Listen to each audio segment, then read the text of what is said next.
I have this conversation with these guys, and we debate on Travis Hunter. Is he a receiver? Is he a corner?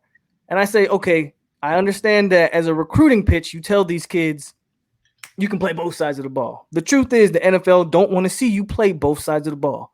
You need to specialize in something. You don't need to be good at corner and good at receiver. You need to be elite at something.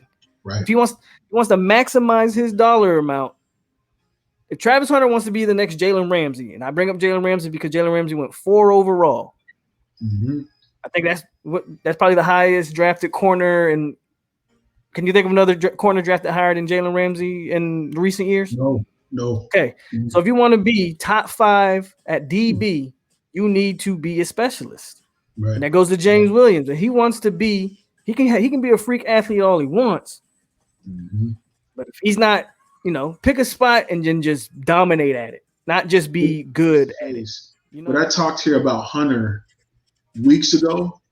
I think the best thing to do, and I'm not even being selfish with this one because it hurts me more than it helps me, because you can always scheme a receiver. I play him at corner.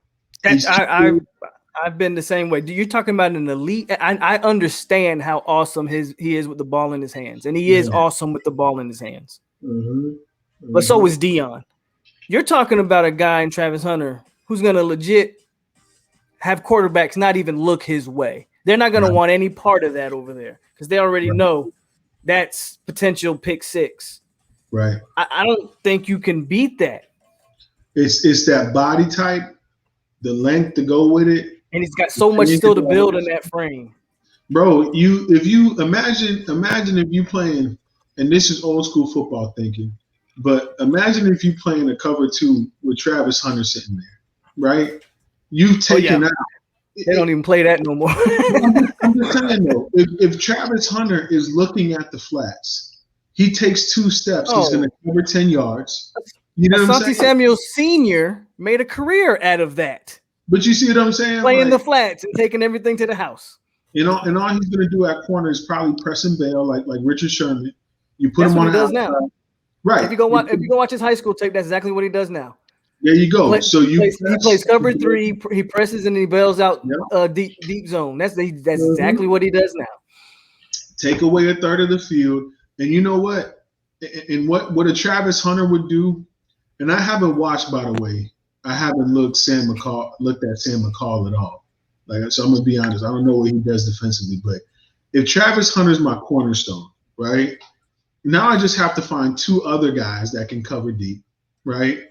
And now I have to force people to run the football, because that's the type of person that he is. Well, I mean, you kind of touched on Hunter playing just defense, and I'm one of those that kind of I feel like he's that guy. You gotta have a package for him on offense, man. See, here's my thing.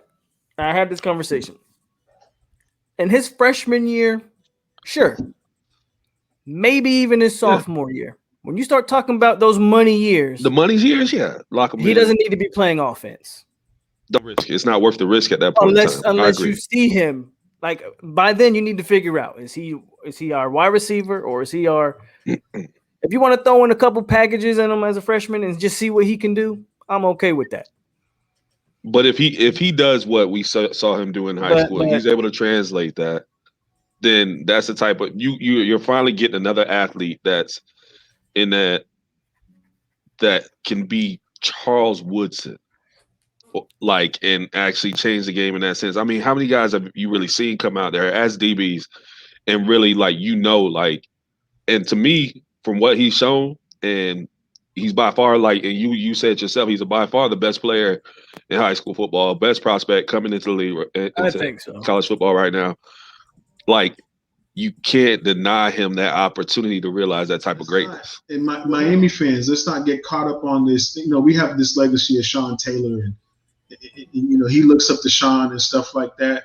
But man, do what's best for your future and the team. If he was to play outside linebacker, 150 tackles, man, easy money. Easy money for him, man. He'd walk on the field, bro. He'd start tomorrow. It wouldn't even be a question. If we play y'all in 2020, this will be 2022, right? Yeah. We need to look out there whoever's at quarterback for us, whether it's Garcia, whether it's Van Dyke, whether it's Brown, probably Garcia or Van Dyke, right? They need to look and say, "Oh, Travis Hunter's over there. No, I'm good." Right? And to the same point with you, Alo. And that gets them top 10 easy. But yeah, correct. Yeah. And then you go over to us and we talk about James Williams. If y'all dare run an RPO with James Williams to the side where you're throwing the slant, you better check out the call because he can cover both. He's that type of athlete. You see what I'm saying? Yeah, so it's like, I'm with you. So you let's pick something and be great at that and not just say, oh, well, we got to maximize. Now, there's a lot of dudes who can run routes and catch the football. Not a lot of people can be what Travis Hunter is on the edge or James Williams is on the football field, period. You know what I'm saying?